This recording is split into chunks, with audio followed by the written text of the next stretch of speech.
അമ്മ എന്താ ഈ നേരത്തെ വിളിക്കുന്നേ? മോനെ എണീറ്റില്ലേ ഇതുവരെ? രാഘവൻ ചേട്ടൻ വന്നിരുന്നു. 3 മാസത്തെ വാടകയെങ്കിലും കൊടുക്കാൻ പറഞ്ഞു, അല്ലെങ്കിൽ വേറെ വീട് നോക്കാൻ പറഞ്ഞു. നമുക്കത് പറയായിരുന്നില്ലേ, ചിട്ടി കെട്ടിട്ട് തരാന്ന്. ഇതിപ്പോ 6 മാസത്തെ കൊടുക്കാനുണ്ട്. പറഞ്ഞിട്ട് എന്താ കാര്യം? മോൻ ദുബായിലല്ലേ, കയ്യിൽ നിറച്ച് പൈസ ഉണ്ടെന്ന എല്ലാവരുടെയും വിചാരം. ശരിയമ്മ, ഞാൻ എന്തായാലും വഴിയുണ്ടോ നോക്കട്ടെ. ഞാൻ എന്തായാലും വിളിക്കാം. ഓക്കെ. അതെന്താടാ, നീ ഇന്ന് ജോലിക്കൊന്നും പോയില്ലേ?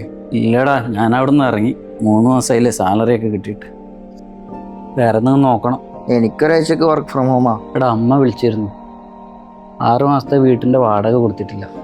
3 മാസത്തെങ്കിലും കൊടുത്തിട്ടില്ലെങ്കിൽ വേറെ വീട് നോക്കാനാണ് പറഞ്ഞിരിക്കുന്നത്. അതെ, പെട്ടെന്ന് കാശുണ്ടാക്കാനുള്ള വല്ല വഴിയുണ്ടോ? ഒരു വഴിയുണ്ട്, പക്ഷെ പോലീസ് പിടിച്ച് അകത്ത് പോയി കിടക്കേണ്ടി വരും. മതിയാടാ, എത്രാന്ന് വെച്ചിട്ടാ? നീ വേറെ വല്ല വഴിയുണ്ട് പറ. അല്ലെങ്കിൽ നീ വല്ല ബിഗ് ടിക്കറ്റ് എടുക്കേണ്ടി വരും. എടാ ദാസ, ഈ ബുദ്ധി എന്താ നിനക്ക് നേരത്തെ തോന്നിയത്? അതിന് ബിഗ് ടിക്കറ്റ് എടുക്കാൻ കയ്യിൽ കാശ് വേണം. അതുണ്ടോ നിന്റെ കയ്യിൽ? ഒരു വഴിയുണ്ട്, പക്ഷെ അത് നീ കൂടെ വിചാരിക്കണം. ഞാൻ റൂം റെന്റ് കൊടുക്കാൻ വെച്ച കാശൊന്നും മറിച്ചാലോ? ഇതാണ് ഞാൻ നിന്നോട് ഒരു കാര്യം പറയാത്തത്. അവസാനം അത് എനിക്ക് പണിയാവും. നിനക്ക് പിന്നെ അപ്പനപ്പൂപ്പന്മാരായിട്ട് ഉണ്ടാക്കി വെച്ചത് കൊണ്ട് ആ ടെൻഷൻ ഇല്ലല്ലോ. നീ കാര്യമായിട്ട് നോക്കടാ, ഞാൻ കാര്യമായിട്ട് പറഞ്ഞു. നിന്റെ ഇമെയിൽ ഐ ഡി പറ. അതൊക്കെ നീ നിന്റെ തന്നെ കൊടുത്താൽ മതി. ഇനി എൻ്റെ കൊടുത്തിട്ട് വേണം ഉള്ള ഭാഗ്യം കൂടി കളയാൻ. എനിക്കടിച്ചാലും നിനക്കടിച്ചാലും ഒരുപോലെയല്ലേ.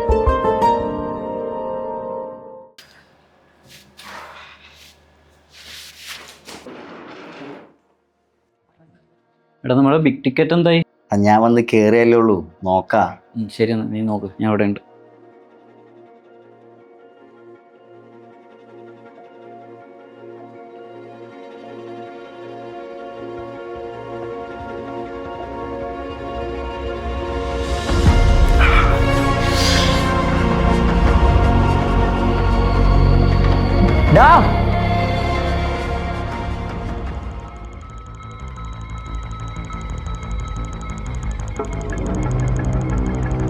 എനിക്കടിച്ചാലും നിനക്കടിച്ചാലും ഒരുപോലെയല്ലേ.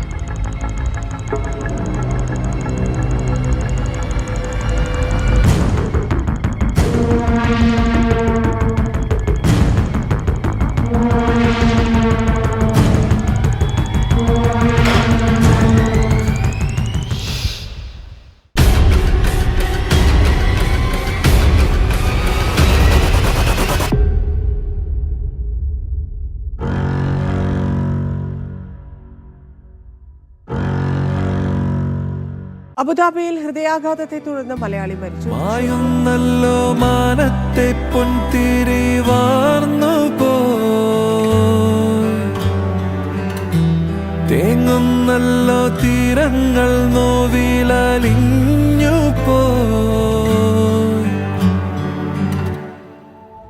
തന്നെത്താനേ താരം വാനിൽ മായുന്നേ മണ്ണിൽ തീരാ കനവെല്ലാം മൂടുന്നേ.